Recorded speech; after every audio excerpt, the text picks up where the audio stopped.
Marker nga magsimbolo sa kalampusan sa gobyerno o tali sa Zamboanga standoff sa niaging tuig, itukod karon. Si Maris Puyo sa detalye.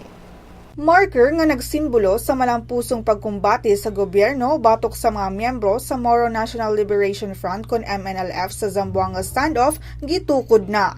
Usa ka seremonyas ang gipahigayon kaganinang buntag at ubangan sa Zamboanga City Hall, ang lugar nga may usa sa nga gipalibutan sa mga rebelde atul sa panagbangi natong Septyembre 9 sa miaging tuig. Si Defense Public Affairs Chief Arsenio Andolong niingon nga pasidunggan sab ang mga sundalo ug pulis nga mipakitag dedikasyon alang sa mga hostages. Kay numdumang gatusan ka mga miyembro sa MNLF ang misung sa Zamboanga City aron mulusad og War for Independence sa Pilipinas. Miabot og usa ka buwan ang panagbangi nga mipalisar sa syudad ug miapekto sa 120,000 ka mga tawo nga nawad-an og panimalay. Si MNLF founder Nurmi Suare padayong nagtago samtang dunay ubang MNLF members ang nag-atubang og kasong rebelyon. Maris Puyo alang sa Sunstar Pilipinas.